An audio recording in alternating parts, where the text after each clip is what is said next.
नमस्कार दोस्तों, स्वागत है आप सभी का एक बार फिर से आपके अपने YouTube channel forms for you में। फ्रेंड्स, आज का लेटेस्ट अपडेट है उत्तराखंड लोक सेवा आयोग से जुड़ा हुआ। जी हां, आज ही यूकेपीएससी द्वारा 9 अगस्त को एक नोटिफिकेशन जारी किया गया है, जिसके अंतर्गत विभिन्न विभागों में विभिन्न पदों पर भर्ती प्रक्रिया का नोटिफिकेशन जारी किया गया है। तो देखिए फ्रेंड्स, इसके अंतर्गत कौन कौन से पद हैं, क्या इसका फी चार्ज रहेगा, क्या इसमें एज लिमिट मांगी गई है, क्या इसके लिए एजुकेशन क्वालिफिकेशन मांगी गई है, वो सब हम आगे वीडियो में आपके साथ शेयर करेंगे। इसके लिए आप कंप्लीट वीडियो देखें, वीडियो को स्किप ना करें। और हाँ फ्रेंड्स, अगर आप चैनल पर नए हैं तो चैनल को सब्सक्राइब जरूर कर लें, ताकि आने वाले सभी अपडेट आपको टाइम टू टाइम मिलते रहें। तो चलिए स्टार्ट करते हैं आज का ये वीडियो। तो सबसे पहले हम बात करते हैं इसमें इंपॉर्टेंट डेट्स की। तो देखिए, ऑनलाइन आवेदन पत्र भरने की अंतिम तिथि, यानी कि ऑनलाइन जो आप फॉर्म फिल करेंगे अपना 29 अगस्त तक अपना फॉर्म फिल कर लेंगे। साथ ही जो आपको फीस सबमिट करनी है net banking, debit card, credit card के थ्रू सबमिट करनी है, और वो भी आपको 29 अगस्त तक सबमिट कर लेनी है। अब हम बात करते हैं इसमें पोस्ट डिटेल की। तो नेक्स्ट देखिए फ्रेंड्स, यहाँ पर जो टोटल पोस्ट हैं, सम्मिलित राज्य अवर अधीनस्थ सेवा के अंतर्गत विभिन्न पद हेतु जो रिक्तियों की संख्या है वो है 190। और कौन से डिपार्टमेंट में कितने पद हैं वो भी आगे हम देख लेते हैं। तो देखिए, सबसे पहले नायब तहसीलदार के पद है, जिसमें 35 पद मैंने आपको बताए, और वेतनमान जो है 44,900 से लेके 1,42,000 लेवल 7 का वेतनमान रहेगा। और अगर हम बात करें एजुकेशन क्वालिफिकेशन की, तो आपके पास ग्रेजुएशन की डिग्री होनी चाहिए किसी भी मान्यता प्राप्त विश्वविद्यालय की, और या फिर उसके समकक्ष मान्यता प्राप्त कोई शैक्षिक अर्हता आपके पास होनी चाहिए। साथ ही फ्रेंड्स, अगर आपके पास अधिमानी अर्हता है तो आपको यहाँ पर प्राथमिकता दी जाएगी। प्रादेशिक सेना में कम से कम 2 वर्ष की अवधि तक सेवा की हो, या फिर एनसीसी का बी प्रमाण पत्र आपके पास हो, तो आपको इसमें अधिमानी अर्हता दी जाएगी। और हाँ फ्रेंड्स, मैं आप सभी को सबसे पहले एक पॉइंट क्लियर कर दूं कि सभी पोस्ट के लिए अधिमानी अर्हता दिया गया है, लेकिन ये कंपलसरी नहीं है। अगर आपके पास सिंपल ग्रेजुएशन है, आप तब भी अपना फॉर्म फिल कर सकते हैं। इसके बाद देखिए, उपकारापाल के पद हैं, टोटल 27 पद हैं, जो समूह गौ के अंतर्गत अराजपत्रित अंशदायी पेंशन युक्त होंगे। और साथ ही वेतनमान जो है 35,400 से लेके 1,12,400 लेवल 6 का वेतनमान रहेगा। एजुकेशन क्वालिफिकेशन की अगर हम बात करें तो देखिए, भारत में विधि द्वारा स्थापित किसी विश्वविद्यालय से स्नातक की उपाधि, सरकार द्वारा उसके समकक्ष कोई मान्यता प्राप्त अर्हता आपके पास होनी चाहिए। तो ग्रेजुएशन की डिग्री यहाँ पर भी मांगी गई है, आपका ग्रेजुएशन होना चाहिए। और साथ ही देखिए, देवनागरी लिपि में हिंदी का कार्यकारी ज्ञान भी आपको होना चाहिए। अधिमानी अर्हता के अंतर्गत प्रादेशिक सेना में 2 वर्ष की न्यूनतम अवधि तक सेवा की हो, या फिर आपके पास एनसीसी बी प्रमाण पत्र अथवा सी प्रमाण पत्र हो, तो आपको इसमें सीधी भर्ती में अधिमान दिया जाएगा। नेक्स्ट है इसमें फिजिकल टेस्ट। तो फिजिकल टेस्ट के लिए आपके पास क्या कुछ होना चाहिए, देखिए मेल कैंडिडेट के लिए जो हाइट है, देखिए सामान्य पिछड़ी जाति तथा अनुसूचित जाति अभ्यर्थियों के लिए जो हाइट होगी 165 सेंटीमीटर होनी चाहिए, और पर्वतीय क्षेत्र के अभ्यर्थियों के लिए ऊंचाई जो है 160 सेंटीमीटर होनी चाहिए। और साथ ही अनुसूचित जनजाति के अभ्यर्थियों के लिए जो ऊंचाई होगी 157.5 सेंटीमीटर होनी चाहिए। इसके बाद देखिए फ्रेंड्स, पर्वतीय क्षेत्र को छोड़कर सामान्य पिछड़ी जाति तथा अनुसूचित जाति के अभ्यर्थियों के लिए सीने की जो माप है बिना फुलाई 78.8 सेंटीमीटर होनी चाहिए, और फुलाने पर जो है 83.8 सेंटीमीटर होनी चाहिए। पर्वतीय क्षेत्र एवं अनुसूचित जनजाति के अभ्यर्थियों के लिए बिना फुलाए 76.3 सेंटीमीटर और फुलाने पर 81.3 सेंटीमीटर होनी चाहिए। और साथ ही देखिए फ्रेंड्स, मेल कैंडिडेट के लिए जो आई साइड है वो 6/6 होनी चाहिए। अब हम बात करते हैं इसमें फीमेल कैंडिडेट की। तो देखिए, फीमेल कैंडिडेट के लिए पर्वतीय क्षेत्र को छोड़कर सामान्य पिछड़ी जाति तथा अनुसूचित जाति के अभ्यर्थियों के लिए ऊंचाई जो है 152 सेंटीमीटर, और पर्वतीय क्षेत्र एवं अनुसूचित जनजाति के अभ्यर्थियों के लिए 147 सेंटीमीटर होनी चाहिए। और जो फीमेल कैंडिडेट हैं उनके लिए जो वेट है वो 45 kg मिनिमम होना चाहिए, तभी आप इसके लिए अप्लाई कर सकते हैं। साथ ही जो फीमेल कैंडिडेट हैं उनकी भी जो आई साइड है वो 6/6 होनी चाहिए। इसके बाद बात करते हैं हम नेक्स्ट पोस्ट की। अगला पद देखिए, पूर्ति निरीक्षक का है, जिसमें टोटल 28 पद हैं। वेतनमान की अगर बात करें तो 35,400 से लेके 1,12,400 यानी कि लेवल 6 का वेतनमान रहेगा।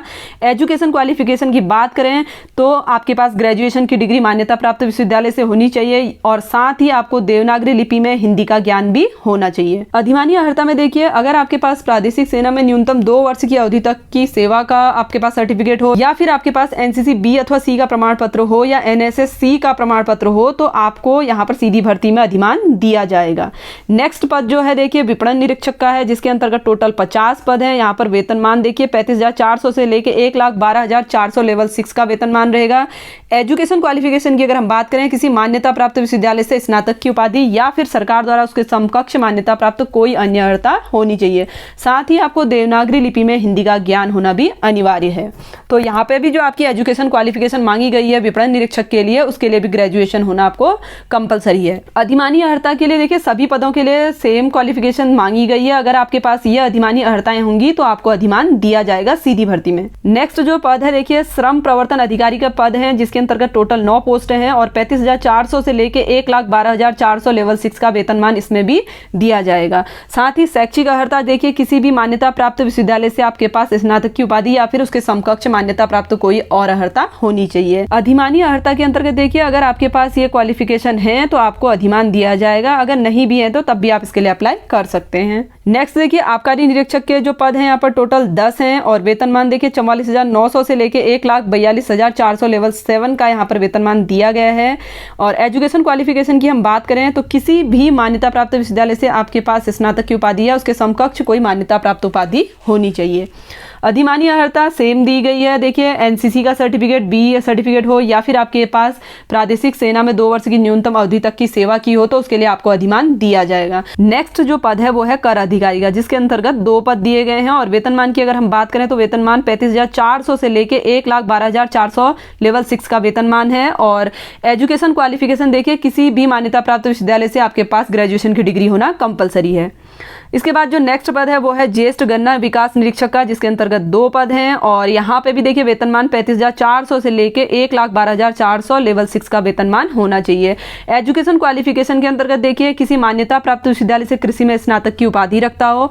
आपके पास यहाँ पर देखिए एग्रीकल्चर में क्या होना चाहिए, ग्रेजुएशन की डिग्री होनी चाहिए। और ऐसे अभ्यर्थी को जो कृषि विज्ञान में पोस्ट ग्रेजुएट उपाधि रखता हो, अन्य बातों के समान होने पर समूह 1 सामान्य और समूह 2 सामान्य के पदों पर सीधी भर्ती के मामले में अधिमान दिया जाएगा। प्रादेशिक सेना में 2 वर्ष का न्यूनतम अवधि की सेवा या फिर एनसीसी बी प्रमाण पत्र हो तो आपको अधिमान दिया जाएगा। नेक्स्ट जो पद है वो है गन्ना विकास निरीक्षक का, जिसके अंतर्गत टोटल 23 पद हैं। वेतनमान अगर हम बात करें तो 29,200 से लेके 92,300 लेवल 5 का वेतनमान है। साथ ही जो आपकी शैक्षिक अर्हता यानी कि एजुकेशन क्वालिफिकेशन है, किसी मान्यता प्राप्त विश्वविद्यालय से कृषि में आपने स्नातक किया हुआ होना चाहिए। अधिमानी अर्हता के अंतर्गत देखिए ऐसे कैंडिडेट को अधिमान दिया जाएगा इस पोस्ट के लिए जिनके पास प्रादेशिक सेना में 2 वर्ष की न्यूनतम अवधि तक की सेवा हो या फिर एनसीसी बी प्रमाण पत्र हो। तो फ्रेंड्स ये सभी पोस्ट के लिए हैं। अगर आपके पास अधिमानी अर्हता है तो आपको प्राथमिकता दी जाएगी। इसी तरीके से देखिए खांडसारी निरीक्षक का पद है, जिसमें पदों की संख्या है टोटल 4। वेतनमान की अगर हम बात करें 29,200 से लेके 92,300 लेवल 5 का वेतनमान रहेगा। एजुकेशन क्वालिफिकेशन की अगर हम बात करें तो आपके पास किसी भी मान्यता प्राप्त विश्वविद्यालय से स्नातक की उपाधि और देवनागरी लिपि में हिंदी का आपको ज्ञान होना चाहिए। और अधिमानी अर्हता देखिए सभी पोस्टों की तरह यहाँ पर भी अगर आपके पास अधिमानी अर्हता होगी तो आपको प्राथमिकता दी जाएगी। अब हम बात करते हैं इसमें एज लिमिट की। तो एज लिमिट देखिए 21 वर्ष से 42 वर्ष तक के सभी कैंडिडेट इसके लिए अप्लाई कर सकते हैं। अब हम बात करते हैं इसमें फी चार्ज की। तो फी चार्ज देखिए आप net banking, debit card, credit card के थ्रू अपनी फी सबमिट करेंगे और कौन सी कैटेगरी के लिए कितनी फी है वो भी हम इसमें देख लेते हैं। तो देखिए जो जनरल कैटेगरी है, सामान्य वर्ग, उत्तराखंड आर्थिक रूप से कमजोर वर्ग, उत्तराखंड अन्य पिछड़ा वर्ग और पूर्व सैनिक अभ्यर्थियों के लिए जो फीस रहेगी वो रहेगी 176.55 और साथ ही पूर्व सैनिक अभ्यर्थियों के लिए भी 176.55 रहेगी। इसके साथ ही देखिए उत्तराखंड अनुसूचित जाति और उत्तराखंड अनुसूचित जनजाति के कैंडिडेट के लिए जो फीस रहेगी वो रहेगी 86.55 रुपीज। और इसके बाद देखिए फ्रेंड्स जो उत्तराखंड शारीरिक दिव्यांग कैंडिडेट के लिए कोई भी चार्ज यहाँ पर नहीं लिया जाएगा, सिर्फ उनसे प्रोसेसिंग चार्ज लिया जाएगा 26.55 रुपीज। तो देखिए सबसे पहले जो विभाग है वो है राजस्व विभाग। राजस्व विभाग के अंतर्गत नायब तहसीलदार के पद हैं जिसमें टोटल पद हैं 35। जनरल कैटेगरी के लिए 22 पद हैं, अनुसूचित जाति के लिए 6 पद, अनुसूचित जनजाति के लिए यहाँ पर कोई भी पद नहीं दिया गया है, अन्य पिछड़ा वर्ग के लिए 4 पद हैं और आर्थिक रूप से कमजोर वर्ग के लिए 3 पद दिए गए हैं। इसी तरीके से देखिए फ्रेंड्स गृह विभाग यानी कि होम डिपार्टमेंट में उपकारापाल के पद हैं जिसमें टोटल 27 पद हैं और कैटेगरी वाइज ये पोस्ट डिवाइड की गई है। आप यहाँ से चेक कर लीजिएगा कौन सी कैटेगरी के लिए कितने पद दिए गए हैं। नेक्स्ट जो पद है देखिए खाद्य आपूर्ति एवं उपभोक्ता विभाग, जिसके अंतर्गत पूर्ति निरीक्षक यानी कि सप्लाई इंस्पेक्टर के पद हैं 28 पद, और कैटेगरी वाइज ये भी डिवाइड किए गए हैं, आप देख सकते हैं यहाँ पे। नेक्स्ट देखिए, इसी के अंतर्गत विपणन निरीक्षक यानी कि मार्केटिंग इंस्पेक्टर के टोटल 50 पद हैं, जिसमें 26 पद जो है जनरल कैटेगरी के लिए, और SC के लिए 10 पद, ST के लिए 2 पद, अन्य पिछड़ा वर्ग के लिए 8 पद और आर्थिक रूप से कमजोर वर्ग के लिए 4 पद दिए गए हैं। इसके बाद है लेबर डिपार्टमेंट, श्रम विभाग के अंतर्गत श्रम प्रवर्तन अधिकारी के पद हैं, टोटल 9 पद दिए गए हैं, कैटेगरी वाइज ये भी डिवाइड किए गए हैं, ये आप देख लीजिएगा। इसके बाद देखिए आबकारी विभाग है, जिसमें आपको टोटल 10 पद दिए गए हैं, और यहाँ पर कैटेगरी वाइज ये पद भी डिवाइड किए गए हैं।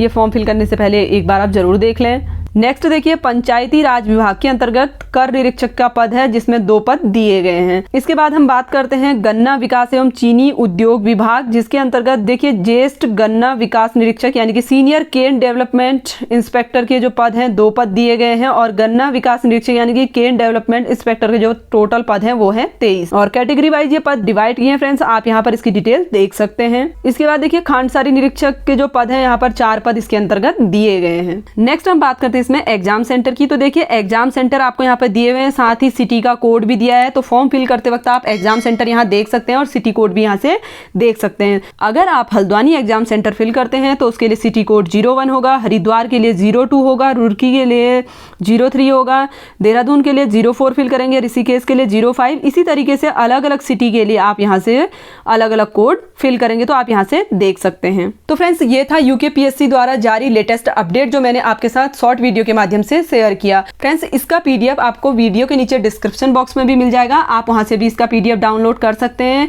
और साथ ही फ्रेंड्स अब मैं आपके लिए एक नया वीडियो बना के लाऊंगी, जिसमें इसका एग्जाम पैटर्न और सिलेबस आपके साथ शेयर करूंगी। आई होप कि आपको वीडियो अच्छा लगा होगा। वीडियो अगर आपको इन्फॉर्मेटिव लगा हो तो वीडियो को लाइक जरूर करें और अपने उन फ्रेंड्स के साथ जरूर शेयर करें जो तैयारी कर रहे हैं कॉम्पिटिशन की। तो मिलते हैं आपसे एक नई वीडियो में एक नए टॉपिक के साथ, तब तक के लिए धन्यवाद।